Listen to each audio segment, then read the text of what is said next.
will be back about the Backcross Sports GH and go through a community shield, between Manchester City versus Arsenal. It will be some transfers mkaka Goncalo Ramos to Paris Saint-Germain. Everything is agreed between the two clubs and personal terms between the club and then the player. No, Ibiasu is well agreed. Hopefully by within the week, everything will be official from PSG. And again, yes, Cross Sports is here for you. Please subscribe to the channel Cross Sports G. You get the very best of sports update right here. If you've not subscribed to the channel yet, please subscribe to the channel Cross Sports G. Please subscribe to the channel Cross Sports G. And please click on the notification button so as and when anytime I upload a video, you'll be the very first to know and then to watch the videos. Please click on the like button. Please like the videos. Please let the comments start flowing. Please, for some time, I'll get the comments to come. Let's know how things are moving on the channel. So we'll also make amendments and some changes on the channel. Please subscribe, comment, like, and then click on the notification button. Thank you. We go straight to the game. That's Manchester City against Arsenal in the competition. It's something that is a game between the Premier League winner and the FA Cup winner. But in this situation, Manchester played with Man City in the FA Cup final and City won. So directly it's going to be between the Premier League winner and the second team on the Premier League log. So it was going to be between Arsenal and Manchester City. It was a game that was really entertaining. The first level of both teams, we have Man City, we have Stefan Ortega, we have Manuel Akanji on the left hand side, we have Ruben Diaz, we have John Stones at the center backs, and then we have the right back, we have Kyle Walker and being the skipper on the day. We have two holding midfielders for City. We have Mateo Kovacic, we have Rodri. Then on the attack, we have Jack Grealish on the left hand side. We have Julian Alvarez as number 10, the 10 row, and then we have Bernardo Silva on the right hand side, that's the right wing, and then Erling Haaland at the main striker. This is the squad for Man City in this particular competition. It is a really good squad. It was a very tough game. Look at the squad that they were going to play, meaning they are really going to the game strictly to make something out of it. We go to the other half, that's Arsenal. We have Aaron Ramsdale as the goalkeeper. On the right hand side, we have Ben White. We have there's two center backs. We have William Saliba. We have Gabriel Magalhaes, and we have the left back, which is Jurriën Timber. The two holding midfielders, we have Declan Rice and Thomas Partey. Very good partnership. We have the attackers. We have Bukayo Saka on the right hand side, the right wing, and we have Gabriel Martinelli on the left wing, and then we have the number 10 row, that's Martin Odegaard, and then the main striker Kai Havertz. We're going to go into the deep of this particular game, and we'll talk about some positives of the players, and then the in-game analysis again. So I will start with Arsenal. It is a game that Mikel Arteta really did well by his three main signings that he signed in the window. They played in the game. They were part of the starting lineup. That's Kai Havertz, Declan Rice, and then Julius Timber. I think Arteta in the preseason, we saw him constantly using Julius Timber on the right time, the right back or the left back, and he's playing out of position naturally. And clearly, if you know Julius Timber, he's always as a center back, and most of the time, that's the Netherlands team, he plays on the right hand side as a right back. And clearly, he's one fantastic player. If you look at him, he's progressed from Ajax to Arsenal, and then the preseason with Arsenal, he has been very, very good. You see how he plays, very solid defensively, very attacking minded. He does the inverted midfield rule. He's very good in terms of that, and we've seen him today doing similarly. He's one player that I really admire with his quality that he has. He's very good in terms of pressing. He's very good in terms of progressing with passes. In terms of quality passing range, he's very good. In terms of tackling, he's very strong. In terms of interceptions, he's very good. And he was very solid on the left-hand side, really keeping Bernardo Silva at bay with Rodri, Kyle Walker, really doing the job for Arsenal. In the first half, you really saw his impact. In the second half too, he was really instrumental on the left-hand side. And the moment he left, he was substituted from the game. That was where Cole Palmer came in, and then that same spot he spotted and then scored that goal. I think Julius Timber was very fantastic in this particular game, and Arteta took him off, and then they considered that goal the moment he left from the left hand side. And I think Arteta should start using him at the centre back because I see him patterning William Saliba very solidly in the heart of defense. Because if you look at Gabriel Magalhaes, he has some kind of mistake that he does most often.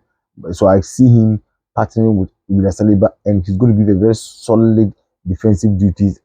So I think he's versatile. So I think Arteta is using him very well. But he's not a position that will bring his A game, his best game that we've seen him at Ajax 2-3 seasons ago. Is the centre back position where he can do the job with William Saliba. And again, I would still go into the midfield role with Arsenal, Declan Rice, and then Thomas Partey. It was very fantastic partnership. We saw them at the game against Monaco in the Emirates Cup, and we saw that Declan Rice was really improved upon his game with Thomas Partey. I think this combination is very good. It's going to go on well. It's going to be strong for Arsenal going forward into the new season. You can see that Partey showed the defense very well, and it will open way for Declan Rice to really search forward with all the passes and the interceptions done very well if they lose the ball. And clearly, if you know Declan Rice in the West Ham United, he plays most of the same role as more of number 8, to allow Noble to do the defensive duties. And as he goes to the English national team, he equally also play with Kevin Phillips, where Kevin Phillips does the defensive role and he plays at number 8, releasing him, doing all the passes.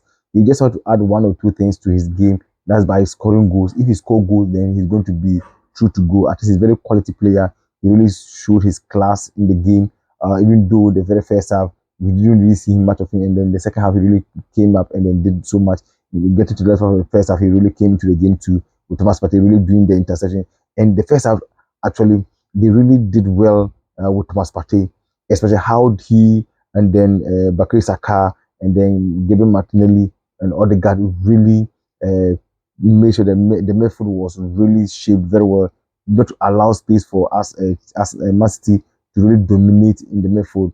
They were really doing the interception, the tacklings, everything. So it was difficult for City to really penetrate through the midfield of Arsenal to attack. That's why Arsenal really made sure that City did not get even a shot on target in the very first half. It was very solid defensive duty from Arsenal, Ben White, William Saliba, and the Gabriel Magalhaes with Julius Timber. And I think it was a very perfect one. I think they deserved that recommendation.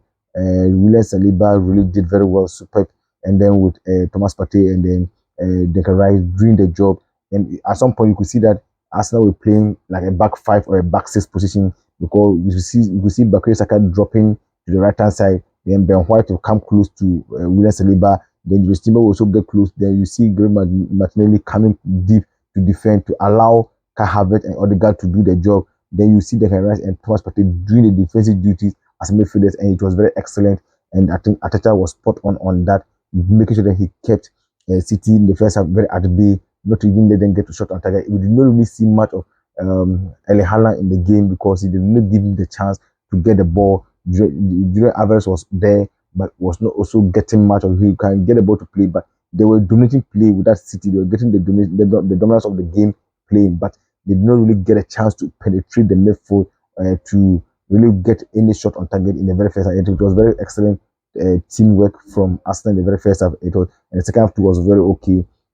Where the problem came was when Timber left the game and it was open, and now they started getting the opportunity. City started getting the opportunity to punish Arsenal by attacking and then giving more chances to Arsenal. I think it was a really good game as Arteta really mastered his craft very well. Bringing in such quality players will give you more squad depth, and I think he really did well on that. Arteta has really shown that he has really matured after 3 seasons. He really done a very massive job on this player. So Declan Rice party combination is very excellent.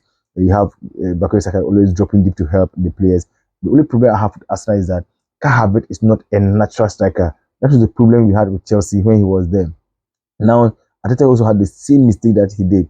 You have players like Trossard on the bench, you have Nketiah, with Nketiah at the bench, so you could have used them more. Because I understand Kai Havertz does well in terms of pressing.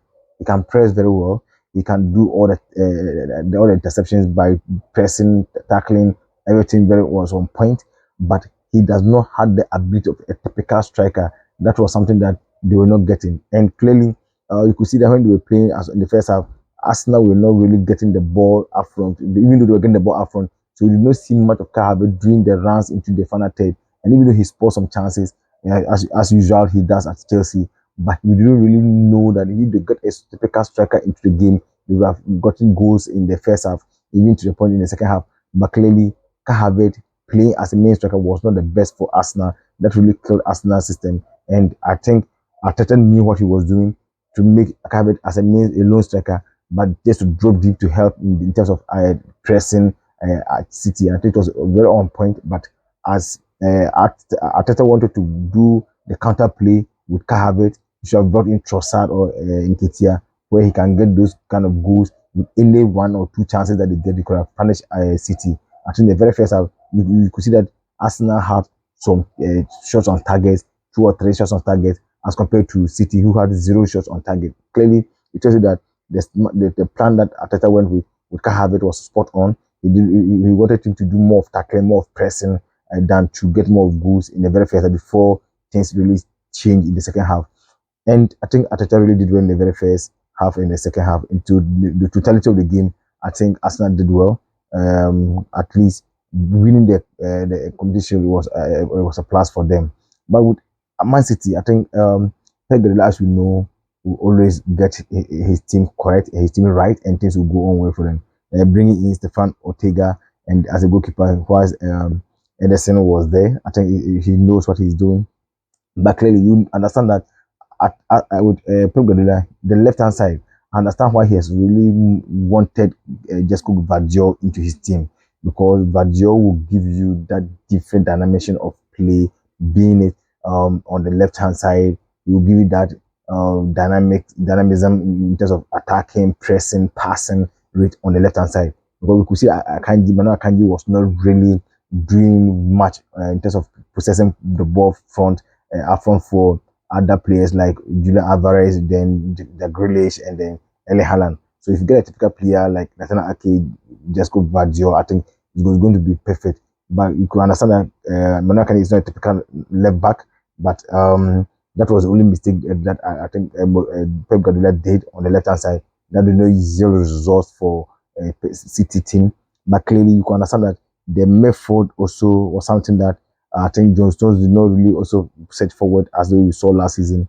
He really stayed most often than not at the back to play more. We saw Kyle Walker not really setting forward as though we used to see him run and match. So you see him just in the midfield and then back to the right back position to do all his work that he does. But you can understand that with Julian Alvarez, they'll get all the possession. Bernardo Silva will get all the possession. That they will get a ball to pass all around, just do the passing all around. But to get the final third and do the final job was something difficult for Pep Guardiola and his team to do. And clearly, you really see much of Erling Haaland. We saw much of Julian Alvarez, but he didn't really do as we knew what he can do by getting some shots and at goal and stuff. But clearly, Arsenal really mastered the craft and did very justice to the very first half against City. But in the second half, with Guardiola and his style of football, bringing out Erling Haaland, bringing in Kevin De Bruyne, bringing in Foden, bringing in Cole Palmer. These are players that are very technical gifted. They know how to set forward. They know how to hold the ball. They know how to press. So if you have these players who can hold the ball, who can dribble, who can pass, just look at the quality of the Foden ball that he had, how to beat Thomas Partey and then set forward and to lay that pass for that quality finish. That was excellent. I think for that reason, Pep Guardiola deserved to be applauded on that alone, because the style of football really changed after those substitutions that he did in the second half, and he really yielded results with Kevin De Bruyne, with Cole Palmer, and the quality of finish from Cole Palmer was so excellent, so exquisite. How he really plays the ball. And I think, as I said in the previous, I said the absence of Julius Timber in the game really made that goal came. If not, Julius Timber was so difficult to beat, very solid at the defense. And if you know Gabriel Magalhaes, he'll give you those mistakes here with Karen Tierney at the back, the left back. I think that's why that goal was considered bad. If it was Justima was going to still press hard on Palmer, then that goal would be scored maybe.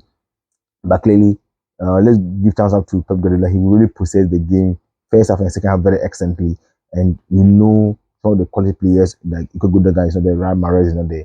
But clearly, Cole Palmer have shown that he can do the job, giving the nod in more games. On the right hand side, he can do that. He can deliver for Pep Guardiola. And Bernardo Silva was excellent today. Looking how he really did much in the game, dropping deep in the second half to the midfield role, to some extent on the left back's position, doing all the distribution, all the passes with Rodri, with Kovacic. Kovacic also did well, but he came out at some point to allow more versatility in the game, with Phil Foden doing all the passes with, and then for them to get that goal. And the good news is that I've always wished that uh, Pep Guardiola will have a different system of play, and that is how he did today.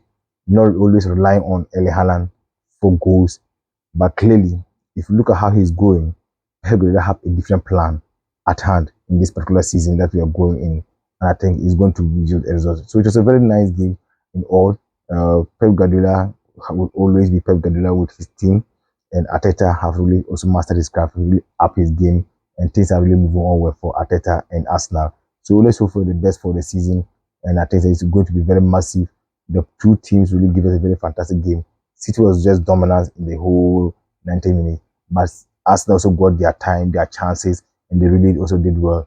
Overall, we saw on target more for City, and four shots on target for City, and then three for Arsenal. I think it was good, and the game was really competitive. Very nice game.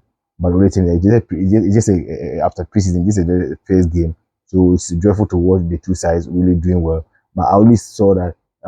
I understand why Arteta also wants to bring in David Raya from Brentford, because Ramsdale is not trusted much in the goalkeeping department. Because I saw one or two, three balls that came to him was fumbling, and he always ballooned the ball up.